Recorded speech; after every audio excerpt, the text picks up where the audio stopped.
Hello students. चलिए आज हम बात करते हैं तटस्थ वक्र विश्लेषण के बारे में।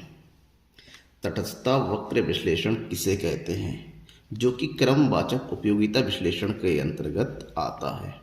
इससे पहले आपने मार्शल के द्वारा दिए गए गणनावाचक विश्लेषण यानी कि उपयोगिता विश्लेषण के बारे में बात किया है, उसके बारे में समझा है, पढ़ा है। आज हम तटस्थ वक्र विश्लेषण के बारे में पूरा पढ़ेंगे मतलब आपको पूरी वीडियो को देखना होगा लास्ट तक, जिसके अंतर्गत आप पाएंगे तटस्थ वक्र क्या होता है, सीमांत प्रतिस्थापन दर क्या होता है, और साथ ही साथ कीमत रेखा किसे कहते हैं। कीमत रेखा यानी कि बजट रेखा किसे कहते हैं। बीकॉम फर्स्ट ईयर का टॉपिक है ये, ठीक है। मैं हूँ नकुल सर और आप देख रहे हैं इस time the economics Guru. Channel को सब्सक्राइब नहीं किया है तो ज़रूर सब्सक्राइब कीजिए, ठीक है। तटस्थ वक्र विश्लेषण जो कि क्रमवाचक उपयोगिता विश्लेषण के अंतर्गत आता है, जिसको इंग्लिश में बोलते हैं ऑर्डिनल यूटिलिटी एनालिसिस, और ये कॉन्सेप्ट देने वाले थे प्रोफेसर एलन एंड हिक्स, ठीक है, जिसे उपयोगिता का आधुनिक विचारधारा कहा जाता है। That means modern theory of utility. अब ये एक मनोवैज्ञानिक विचार होता है, ठीक है ना। कौन सा? उपयोगिता मनोवैज्ञानिक विचार होता है, जिसको मन से जिसको मापा नहीं जा सकता, जिसे परिमाणात्मक संख्या नहीं दे सकती। जैसे मार्शल ने यूटिलिटी दिया था 24, 25, 30, 40, ऐसा पॉसिबल ही नहीं है।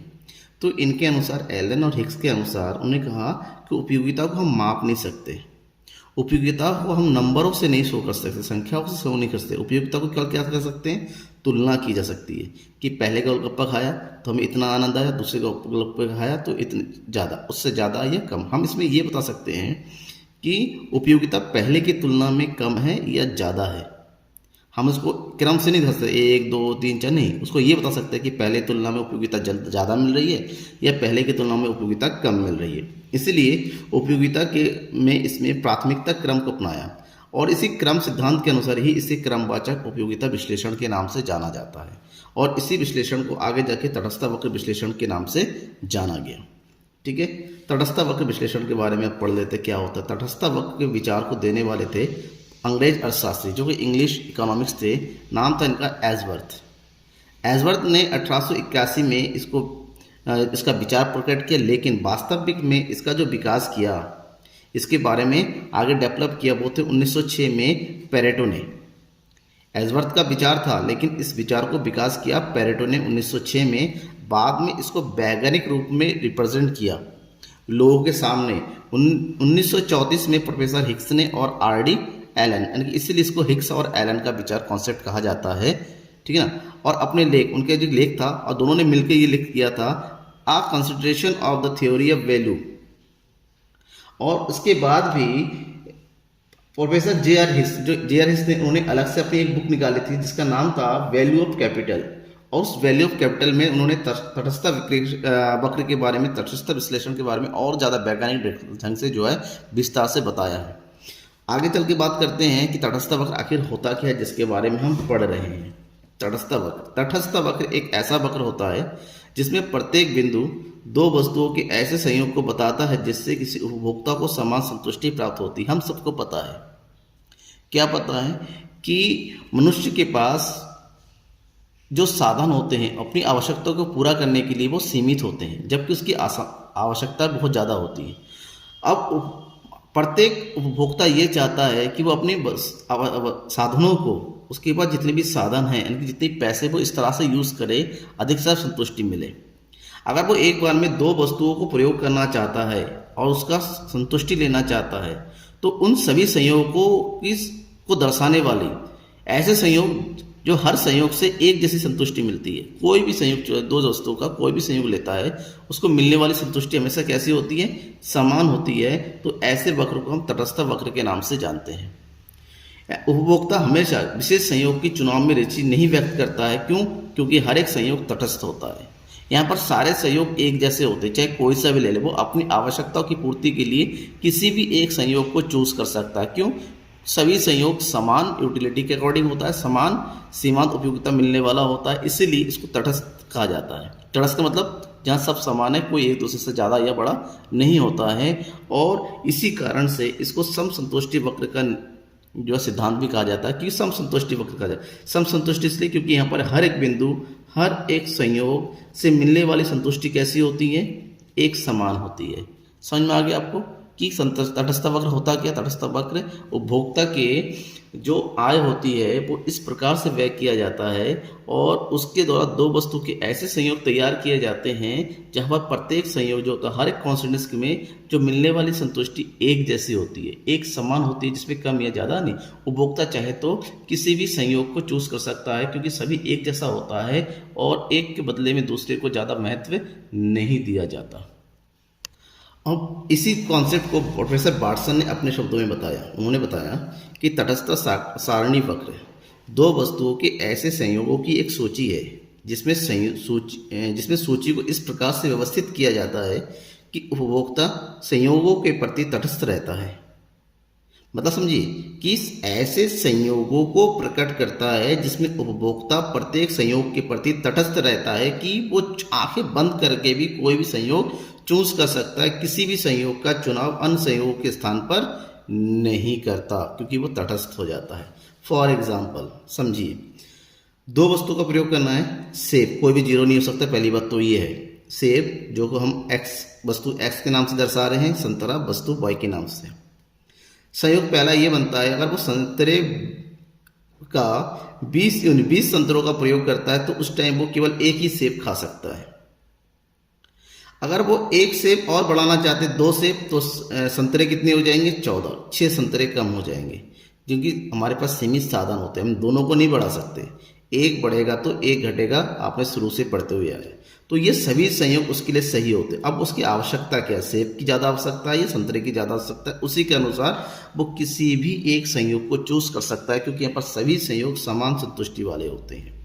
जब इसी चीज़ को, ये जो संयोग होते हैं ए बी सी डी, इन सभी संयोगों को हम कहाँ से रिप्रेजेंट करते हैं? ग्राफ में। जैसे संयोग ए, सेब 1 संतरा 20, तो ये पहला संयोग हो गया ए, दूसरा संयोग हो गया बी, फिर हो गया सी और डी। अब सभी बिंदुओं को आपस में मिला दिया तो ये जो ग्राफ बना, ये इस तरह से ग्राफ बना, इस ग्राफ को हम बोलते हैं तटस्थ वक्र बोलते हैं। तटस्थ वक्र वो ए बी सी डी किसी को भी अपनी आवश्यकता अनुसार चूज कर सकता है। और दूसरी बात, यहाँ पर कुछ भी जीरो नहीं होता है क्योंकि दोनों को चूज करना पड़ता है। क्लियर? ये तो हो गया तटस्थ वक्र के बारे में। अब तटस्थ वक्र की कुछ विशेषताएं भी होती हैं और कुछ प्रमुख विशेषता, जिसमें मैंने 6 विशेषता आपको बता रहा हूँ। तो पॉइंट नंबर से सबसे पहले, तटस्थ वक्र बाएं से दाएं ओर गिरता हुआ होता है हमेशा। तटस्थ वक्र जब भी आप बनाएंगे, जैसे ये ग्राफ बना, अभी ऊपर से नीचे इस तरह से गिरता हुआ होता है, बाएं से दाएं नीचे गिरता हुआ होता है। ये कभी भी ऊपर की ओर बढ़ता हुआ नहीं होगा, ना ये कभी इस तरह से सीधा होगा, ना ही ये वाई के सीधा होगा। ये हमेशा ऊपर से नीचे की ओर गिरता हुआ होता है। क्लियर? पहला पॉइंट। दूसरा, तटस्थ वक्र मूल बिंदु की ओर उन्नतोदर होता है। उन्नतोदर का मतलब ये होता है, जैसे तटस्थ वक्र कभी भी ना ही इस पॉइंट को छूता हुआ होगा, ना ही इस पॉइंट को। ये जो पॉइंट होता है जीरो, इसको बोलते हैं मूल बिंदु। मूल बिंदु से आगे की ओर विपरीत दिशा में भागता हुआ आपको नजर आएगा। ये इसलिए होता है क्योंकि किसी भी वस्तु को कभी भी यहाँ पर जीरो नहीं कर सकते, सभी वस्तुओं का कोई ना कोई मात्रा का प्रयोग करना ही पड़ता है। नेक्स्ट, दो तटस्थ वक्र कभी भी एक दूसरे को नहीं काटते हैं। एक ही उपभोक्ता के अगर हम अलग अलग तटस्थ वक्र बनाएं, वो कुछ इस तरह से बनेगा, एक दूसरे को कभी नहीं काटेगा। ठीक है? नेक्स्ट, तटस्थ वक्रों का एक दूसरों के समानांतर होना आवश्यक। ये जरूरी भी नहीं है कि इसके बीच में जो गैप है हमेशा समानांतर रहे, हो सकता है अलग अलग हो, लेकिन आगे पीछे बढ़ाएंगे तो ये इस तरह से भी हो सकता है, इस तरह से होके फिर बढ़ भी सकता है, लेकिन ना ही एक दूसरे को काटेगा। लेकिन जरूरी नहीं है कि समाहार हो जाए तो अच्छी बात है, लेकिन हर कंडीशन में हम ये नहीं कह सकते कि ये समानांतर ही होगा। ऊंचे तटस्थ वक्र संतुष्टि के अधिक स्तर को व्यक्त करता है। तटस्थ वक्र जितना ऊपर की ओर बनता है, हम ये मान के चलते हैं कि संतुष्टि का स्तर उतना ही अधिक होता है। ठीक है? और नेक्स्ट, तटस्थ वक्र किसी भी अक्ष को स्पर्श नहीं करता है। तटस्थ वक्र कभी भी जो अक्ष होता है, जैसे एक्स हो गया और इधर वाई हो गया, इसको नहीं छुएगा।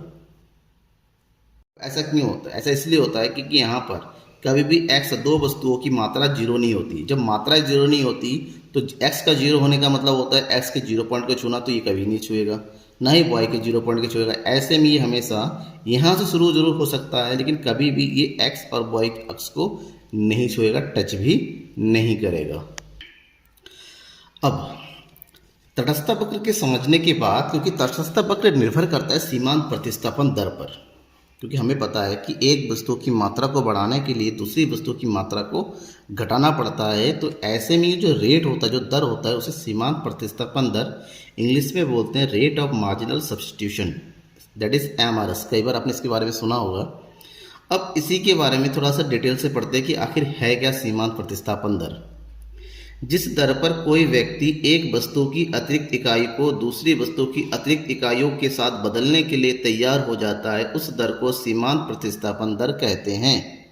मतलब समझिए, आप पहले कोई वस्तु खरीद रहे थे, उसी टाइम एक दूसरी वस्तु भी खरीद रहे थे, दोनों को एक साथ खरीद रहे थे। अगर आप एक वस्तु की मात्रा को बढ़ाने के लिए दूसरी वस्तु की मात्रा को घटाते हैं, तो ऐसे में एक वस्तु के लिए दूसरी वस्तु की जितनी मात्रा आप कमी करते हैं, उस दर को सीमांत प्रतिस्थापन दर कहते हैं, क्योंकि इसकी मात्रा का ट्रांसफर आप पहले दूसरी वस्तु की मात्रा में कर रहे हैं।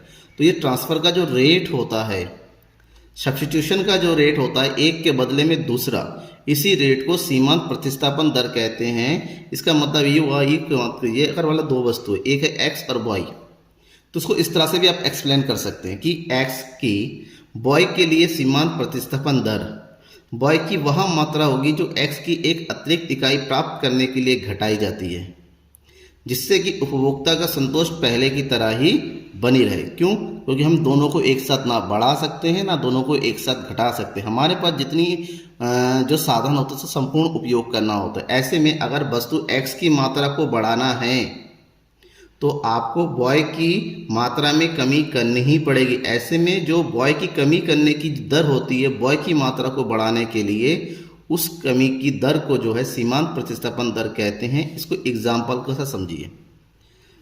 सेब और संतरे दो वस्तुएं हैं।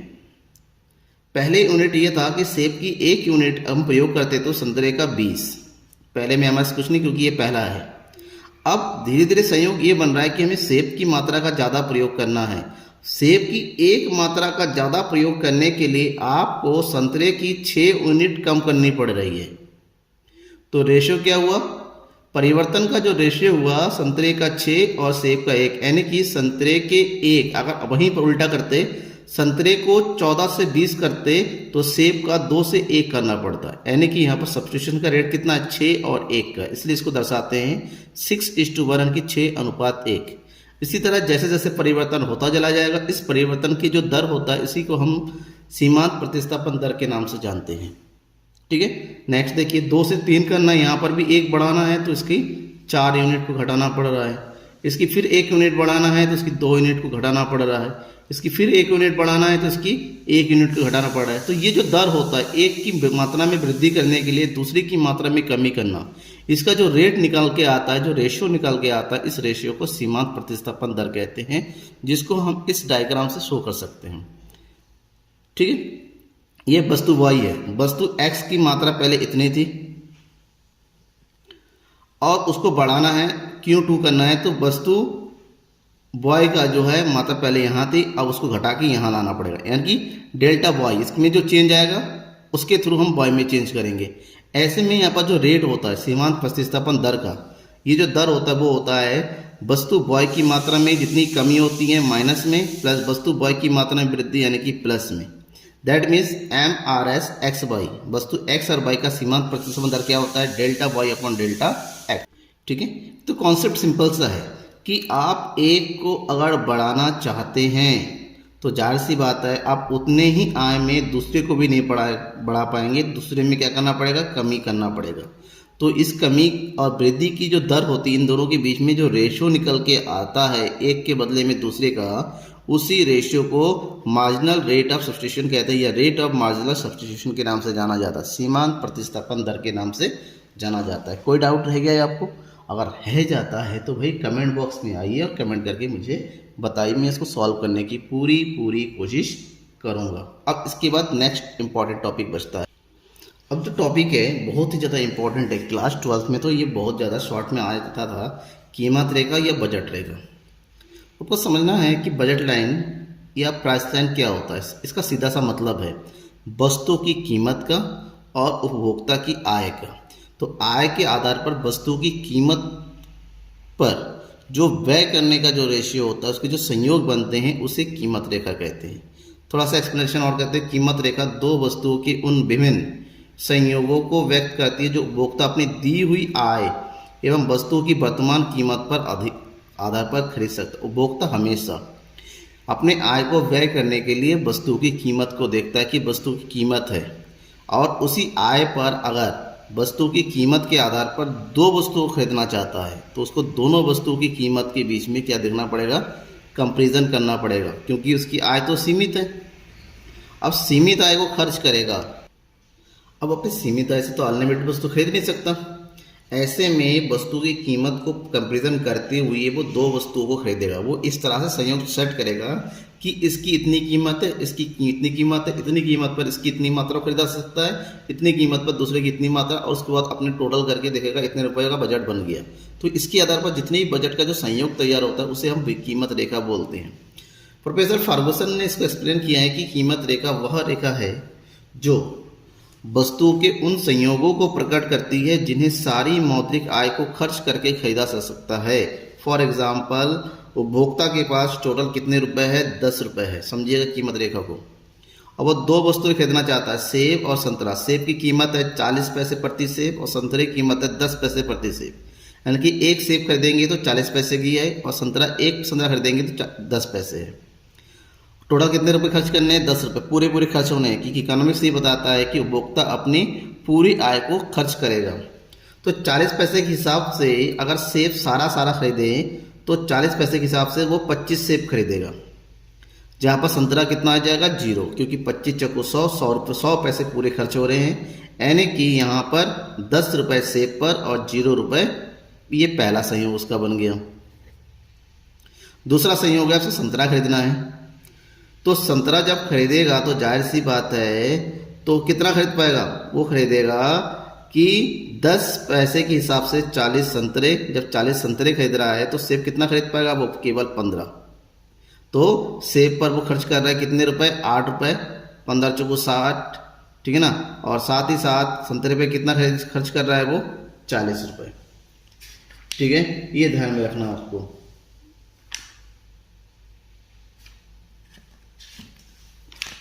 इसी तरह वो जैसे जैसे संतरे की मात्रा बढ़ाता चला जाएगा, सेब की मात्रा कमी होती चली जाएगी। यानी कि संतरे पर खर्च पैसा बढ़ता चला जाएगा तो सेब पर खर्च, ऐसे में क्योंकि 10 रुपये ही खर्च करना, हर जगह वो हर एक यूनिट में वो कितना खर्च कर रहा है, 10 रुपये ही खर्च कर पा रहा है, ठीक है ना। इसको बोलते हैं क्या, कीमत रेखा सारणी। अब इसको हम अगर ग्राफिकल रूप में रिप्रेजेंट करते हैं, ठीक है ना, तो सेब की कितनी मात्रा वो खर्च कर रहा है, 25 सेब की पहले जो है 25 है, उसी में जो है संतरा कितना है, 0, तो ये वाला पॉइंट बनेगा,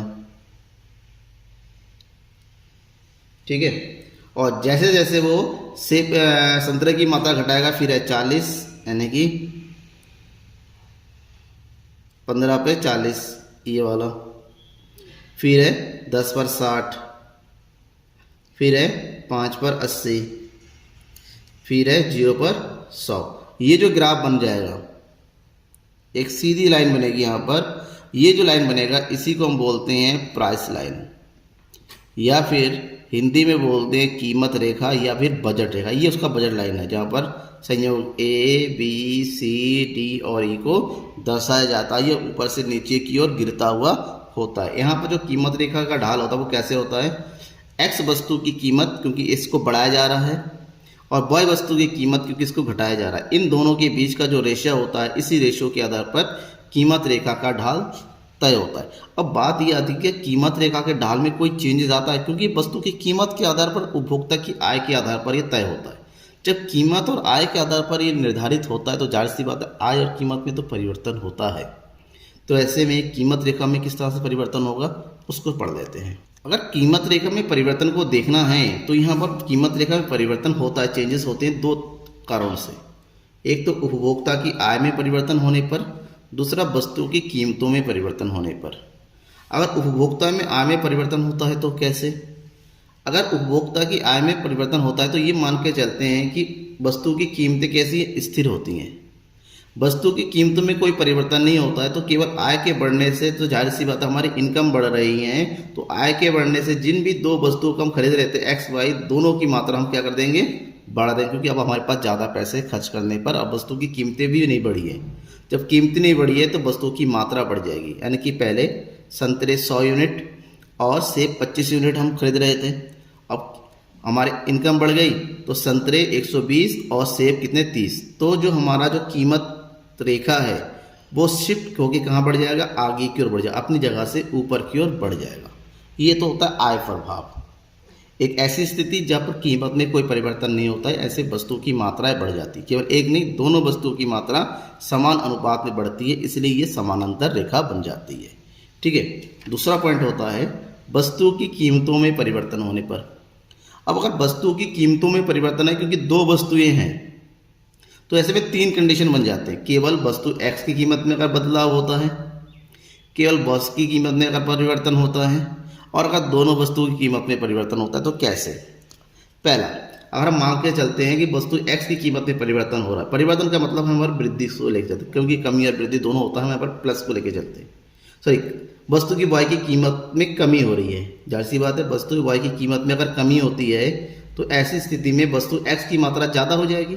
तो जो क्यू है, क्यू की जगह कितनी हो जाएगी, Q2, और ये रेखा किस तरह से बन जाएगा, ऐसे। क्यों? क्योंकि वस्तु वाई की मात्रा में कोई परिवर्तन, कीमत में कोई परिवर्तन नहीं हो रहा है, तो ये कीमत रेखा स्थिर है। अगर वस्तु वाई की कीमत में अगर कमी होती है तो वस्तु एक्स की कीमत मात्रा में कोई परिवर्तन न होके केवल वस्तु वाई की मात्रा बढ़ जाएगी, ये इस तरह से बनेगी। अगर दोनों में समान मात्रा में परिवर्तन हो रहा है, क्योंकि दोनों में कमी हो रही है, इसकी कीमत में भी इसकी कीमत में भी, तो हम दोनों की मात्रा को क्या कर देंगे, बढ़ा देंगे। ठीक है ना, इस तरह से। तो ये इस तरह से रेखा शिफ्ट हो जाएगी। ये अगर दोनों की कीमत में परिवर्तन होता है, यहाँ पर वस्तु वाई की कीमत में परिवर्तन होता है, ये वस्तु एक्स की कीमत में परिवर्तन होता है, ये अलग अलग कंडीशंस होते हैं। ठीक है, मेरे ख्याल से आपको ये कॉन्सेप्ट पूरा समझ में आ गया तटस्थ वक्र का। इसके बाद मैं आपको बताऊंगा कि तटस्थ वक्र की दशा में या फिर गणनावाचक सिद्धांत की दशा में उपभोक्ता का संतुलन किस प्रकार से निर्धारित होता है। इसके लिए आपको मेरे नेक्स्ट वीडियो का इंतजार करना पड़ेगा और सब्सक्राइब करके रखना पड़ेगा, बेल आइकन को दबा दिए, जैसे मैं वो वाला वीडियो लेके आऊँगा उसका नोटिफिकेशन आप तक पहुँच जाएगा। Thank you everyone.